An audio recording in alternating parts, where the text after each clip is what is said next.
This is a surprise, Clark. This is just a real nice surprise. Just a real All right, so I really was gonna do this with a roller and a brush. I really was going to. I had the cup here, the roller here. I went to leave this morning to go to the hardware store to get a foam roller. So instead of one of these nap ones, I was gonna use a foam roller because we're gonna use this ALK 200 single stage, same stuff we painted other things on the channel with. However, as you can see, I went to the shop, so I just cannot do it, y'all. I can't do it. I know you're not going to get the same results out of a roller or brush, no matter if you use foam, rubber, lint, anything, whatever roller you can possibly find.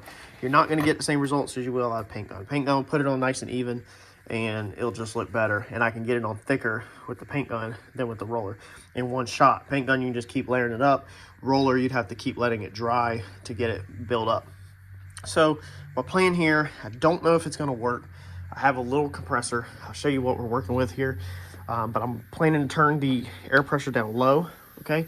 So this is what I'm working with, one of these trim compressors. You can see the size of the tanks, not big at all.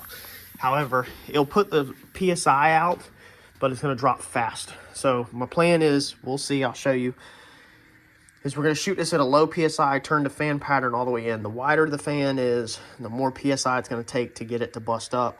The tighter the fan is in, the less PSI you put out of the nozzle. So we're going to choke our fan in as close as we can without making it into just where we're drawing lines, and turn our air pressure down and blow it as slow as possible. Take our time, let the compressor stay caught up, and blow all this out. And we've got everything masked off. I come in here, back tape the tunnel. We went over that in previous videos, how to back tape, face tape, all the different masking stuff. I'm using, oh, Harper's here. Yes? I want to sit inside the bed. Do you want to sit inside the bins? Yeah. Well, I got to paint the race car real fast. Why? You're going to have to find something to do while I paint, okay? Is it Yeah, where's your baby doll? right there? Your baby doll's out here? Nice.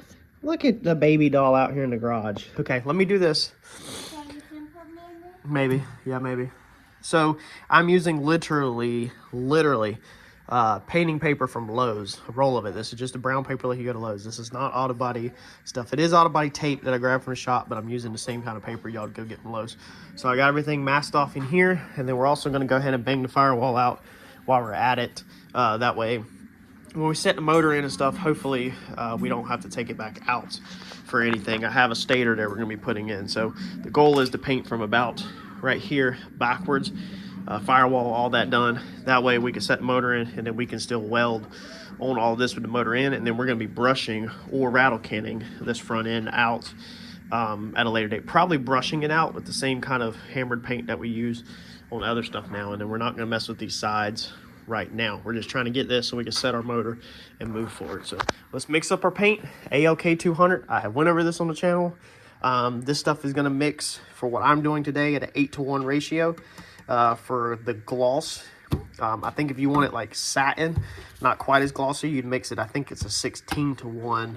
But whatever product you're using in single stage, just make sure you get your tech sheet or your data sheet, or talk to your paint rep about what to mix it at. So let's mix this up, get it in the paint gun, and see how this stuff shoots.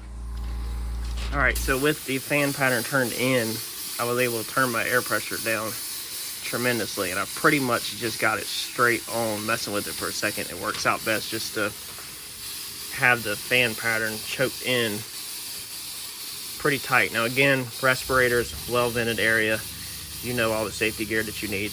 I don't think I need to tell y'all, but this is what I meant by I'm able to layer this stuff on really thick with a paint gun, almost to the point of it running, so that I can fill in all these imperfections that we had. So I'm gonna go around like this and just spray this on. Again, you can see I've got the fan pattern choked in. Watch this.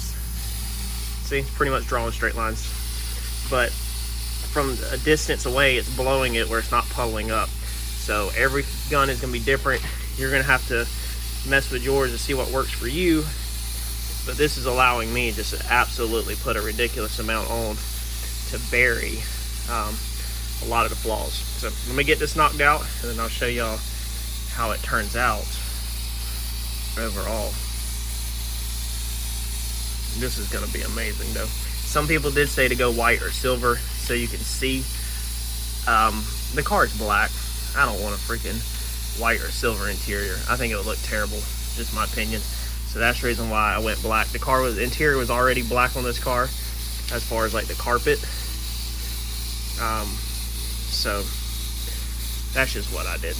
And also I can touch this up very easily with gloss black spray paint. So let me knock this out. All right, so there we go. This is why everybody says to do white or silver, because it's so dark. You can see the contamination in there. You can see the trash in the paint, but we're not worried about it. Your shoes are gonna scuff it all up, jackets. It's gonna get scuffed up, it's gonna get beat up. We just don't want the ugly green. That's all it is. We're cool with it getting beat up. We just don't want the ugly green. I've got like 3 really thick coats on this, so it should be honestly pretty durable. Dude, we're gonna have to wet sand buff this whole car when we're done. The firewall turned out pretty good. I wish that it was slicker. I really am not used to the orange peeliness of single stage. When you get used to spraying base coat, clear coat, and making stuff lay out like glass, it's really hard. You can kind of see the reflection right there, sag. So I layered it on thick, man, really thick. I'm honestly surprised it didn't run more than that. But hopefully that sag just stays put right there. Remember, the engine's gonna be in here, all that. You're not gonna see it hardly, but when you look behind her, it will be all smooth and reflective, glossy, which is what we care about. We don't care about perfection on this. We just want it all smooth, kind of, and painted. So this side, the same deal. If you notice, we did paint the bars down here in the floor just to go ahead and if we would have had overspray all over them, then when we went to brush them out with the silver color, then it would have been, you've been brushing over top of that overspray. So went ahead and just painted them all the way to pretty much the weld joints. That way then we can just brush back over top of the black versus having to just, you know, deal with all the overspray and everything. But it turned out pretty good.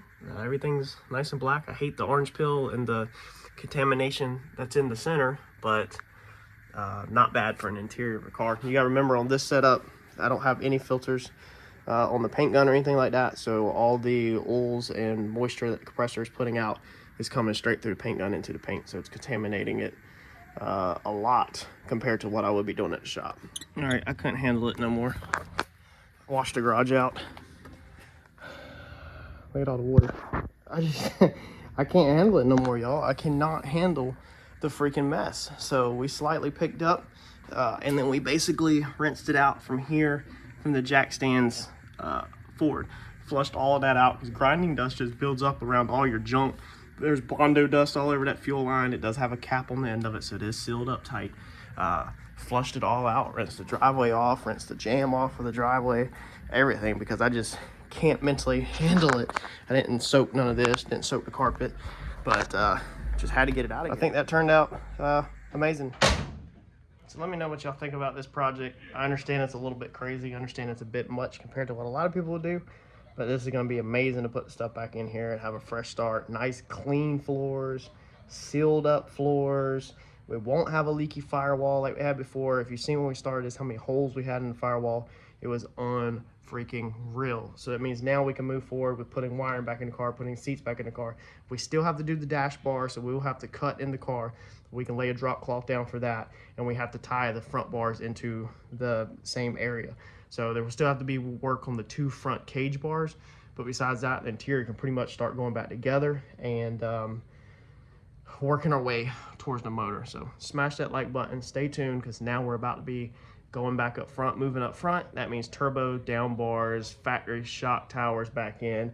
You know the deal. I'll catch y'all on the next one.